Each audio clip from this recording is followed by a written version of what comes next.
Salut et bienvenue dans cette vidéo où il n'y aura pas Ed Sheeran. J'ai très envie de faire une vidéo de mes favoris. Le truc c'est que les vidéos que tu vois d'habitude sur YouTube, c'est des favoris mois par mois. Donc t'es un peu au courant de ce qu'aime la personne qui t'en parle. Moi j'ai jamais fait de vidéo de favoris, je commence dans le YouTube game. Donc je me suis dit, je vais faire une vidéo de mes favoris du monde. C'est parti!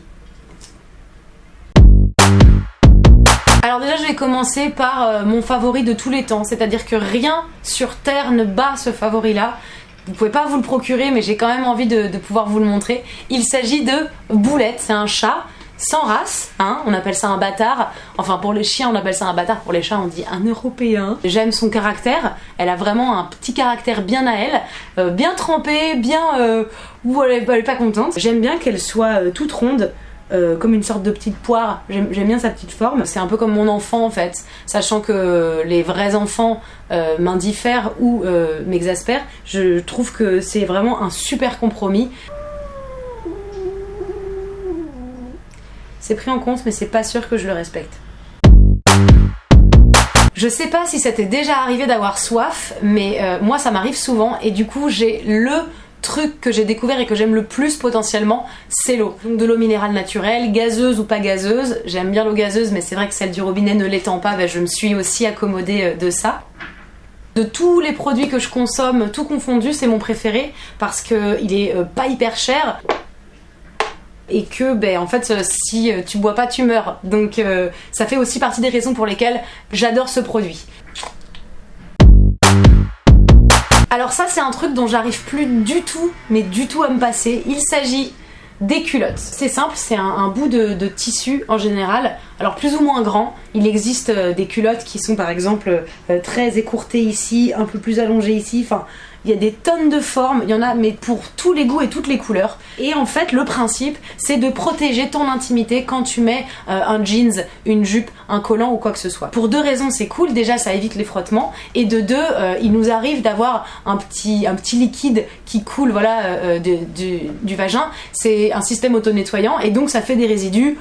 Bon, hein, on va pas se mentir, c'est beaucoup mieux que ça tombe dans la culotte plutôt que ça glisse le long de la cuisse. C'est aussi pratique pour autre chose, c'est que tu peux du coup faire des statements mais sous ton pantalon. C'est-à-dire avoir une culotte genre Power Pussy ou genre une culotte qui dit je vous emmerde tous, mais c'est un peu pour toi, c'est un peu intime. Si t'oses pas le crier sur les toits, bon ben voilà, tu le gardes sous ton jeans et t'es là, oui, je pense des choses, je suis un peu controversée, j'ai trempé ma plume dans du vitriol. Je pense que tout le monde devrait s'en servir, hein. Ça existe pour tous les genres, pour tous les goûts, c'est riche. C'est un produit qui est riche et qui n'est pas réservé à une personne, qui est pour tout le monde un peu si on veut.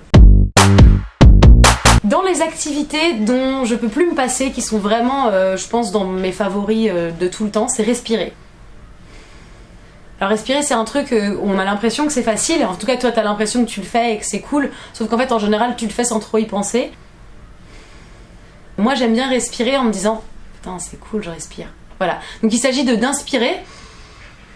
Donc on prend l'air par le nez, par la bouche, puis on le met dans les poumons et ensuite on est obligé, on expire donc... Voilà, par le ventre, par les poumons, enfin, il y a plein de techniques de respiration, encore une fois, chacun choisit sa technique de respiration préférée. C'est des points communs que j'ai quasiment avec plein de gens, donc à chaque fois que je rencontre quelqu'un, je lui dis j'aime bien respirer et toujours, à chaque fois, la personne me dit waouh, moi aussi. Ça fait des points communs, ça crée des liens, ça fait de toi une personne sociable beaucoup plus rapidement. J'ai appris à lire à l'âge de 6 ans, 7 ans, en fait, entre le CP et le CE1. J'ai toujours trouvé ça sympa, voilà, les recueils comme ça, avec plein de pages et plein de mots dessus. Et j'aime bien quand ça raconte des histoires. Donc, dans mes découvertes, dans ma vie littéraire les plus marquantes, il y a ce livre qui s'appelle donc Le Parfum, d'un auteur qui s'appelle Patrick Süskind. C'est un peu un roman policier, en tout cas c'est un peu... Si c'était au cinéma, on appellerait ça un thriller. Peut-être pas avec cet accent, mais on appellerait potentiellement ça un thriller. J'ai pas envie de vous le spoiler, du coup, comme j'ai quand même envie qu'on en parle, je vais vous le lire. Comme ça, on en parlera juste après que je l'ai fini. Alors. Au XVIIIe siècle vécut en France un homme qui compta parmi les personnages les plus géniaux, les plus abominables de cette époque, qui pourtant ne manqua pas de génie abominable. C'est son histoire qu'il s'agit de raconter ici. Il s'appelait Jean-Baptiste Grenouille, et si son nom, à la différence de celui impertinent et prétentieux, personne au monde ne connaît 1000 odeurs par leur nom. Moi-même, je n'en connais pas 1000 par leur nom, mais seulement quelques-unes, quelques centaines, car dans notre métier, il n'y en a pas plus de quelques centaines. Tout le reste ne sent pas mais pue. Ils étaient extraordinairement fiers. Pour la première fois, ils avaient fait quelque chose par amour. Putain, j'avais oublié la fin. C'est nul à chier. Ouais, non, c'est pas. En fait, c'est pas top, c'est pas ouf. Enfin, c'est pas mal, tu vois, mais c'est pas ouf. Donc, c'est pas. Enfin, lis-le, le lis pas. Enfin, je m'en fous. Non, mais je vais le retirer de la liste de mes favoris, je crois. N'importe quoi.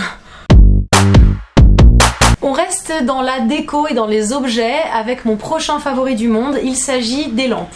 Alors, ça a l'air tout con comme ça, mais en fait, une lampe, c'est un truc qu'on branche et qui fait de la lumière. C'est très simple. J'aime beaucoup ça. Pour la simple et bonne raison qu'en fait, s'il n'y en avait pas, voilà comment ce serait.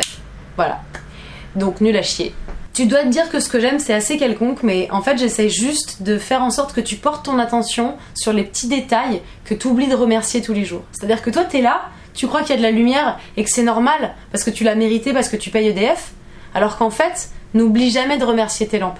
Parce que sans elles, t'es dans le noir mon gars. Il y a quelqu'un, maintenant à tout ce qui est musical et donc mes artistes préférés. On n'est pas sur des trucs hyper récents, donc je vais peut-être pas te faire découvrir mon dernier coup de cœur, mais mon coup de cœur du monde. À cause des droits sur YouTube, je peux pas te faire écouter la musique parce que sinon ma vidéo elle va être supprimée, parce que soi-disant il y a des ayants droit qui sont là, l'argent, donne l'argent, t'as utilisé ma musique. Mais je vais écouter la musique et te dire évidemment ce que j'en pense, ne t'inquiète pas. No waiting in the sky. He'd like to come and meet us, but he'd think he'll blow our mind. C'est super. C'est génial. J'adore cette musique. David Bowie était bélier. En fait, non, j'en sais rien. C'est rien du tout. Ensuite, dans les autres trucs qui sont plus difficilement palpables, il y a mes humains favoris du monde. Donc il y a ceux que je connais et qui sont vraiment mes humains favoris, et il y a ceux que je connais pas du tout, mais que j'admire pour leur travail ou pour leur implication dans des causes ou ce genre de choses. Je vais vous en donner quelques-uns. Sonia est dans mes humains favoris. Sylvie aussi, elle est dans mes humains favoris. David, non. David, il a toujours des problèmes, ça me gave. Ah, Thibaut, qu'est-ce qu'il vient? Allô, Thibaut? Ouais, j'étais en train de penser à toi. Je te dérange? Ah, je te dérange? Ok, bon, c'est pas grave, je te rappellerai. Ouais, bah super, salut. Thibaut, non? Stéphane! Si, il y a Corentin. Corentin, il est évidemment dans ma liste des gens préférés parce qu'un jour il avait dit un truc et genre c'était trop drôle. On avait tous ri, mais surtout j'avais beaucoup ri, j'avais manqué de m'étouffer en riant quoi. C'était super.